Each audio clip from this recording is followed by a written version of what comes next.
Assalamualaikum, kali ini kembali lagi sama aku. Sebenarnya video kali ini sambungan dari video yang pertama. Kalau misalkan kalian belum nonton, aku pernah bahas tentang pengalaman aku ditipu soal email lamaran kerja di PT Antam. Sekarang aku mau bahas soal penipuan lagi di PT Pertamina. Jadi ketika aku itu ngirim email yang kedua buat lamaran kerja aku di PT Antam itu, aku juga ngirim sekalian ke PT Pertamina yang waktu itu aku tuh juga nggak tahu kalau misalkan itu tuh email penipu dan bukan dari perusahaan asli. Sebenarnya itu sama aja sistem mereka itu, mereka kalau misalkan kita ngirim email sehari atau 2 hari ke depan, mereka tuh bakalan balas email kita kalau misalkan kita itu lolos seleksi rekrutan karyawan. Kalau misalkan kita lihat di web jobbel.com itu tuh pasti job desk sama fasilitasnya itu sama aja gitu loh. Mereka itu kayak buka lowongan besar-besaran terus, dan semua fasilitasnya tuh kayak terjamin banget, bagus. Terus beberapa hari kemudian aku dapat email dari Pertamina juga. Pokoknya kita harus bisa bedain ya namanya email palsu sama email asli. Yang namanya perusahaan asli pastinya mereka bakal menggunakan emailnya mereka sendiri, dan kayak nggak mungkin gitu loh kalau misalkan perusahaan besar itu pakai alamat Gmail.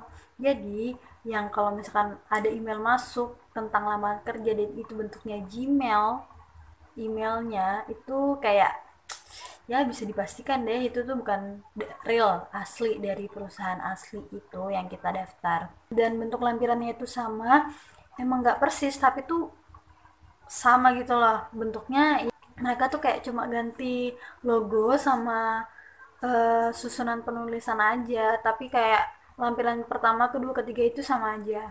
Dan rata-rata penempatannya itu tuh kayak di Jakarta gitu loh.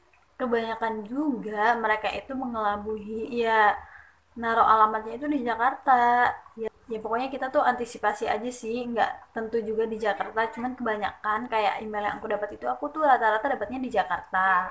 Itu dapat dari Pertamina, dan ternyata pas aku sharing-sharing sama temen aku tuh juga dapat email yang sama dari Pertamina juga. Intinya kita tuh harus waspada, soalnya mereka tuh kayak mengatasnamakan perusahaan-perusahaan yang emang udah besar gitu loh, kayak Antam dan Pertamina. Kita harus periksa ulang di web resmi sama alamat resminya itu.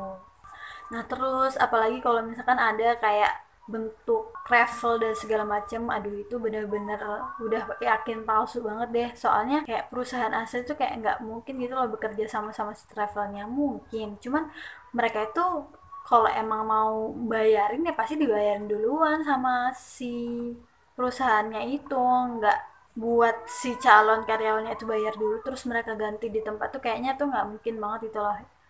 Nah itu travel, jadi tuh ini tuh sama aja kayak bentuk penipuan travel atas nama lamaran kerjaan gitu.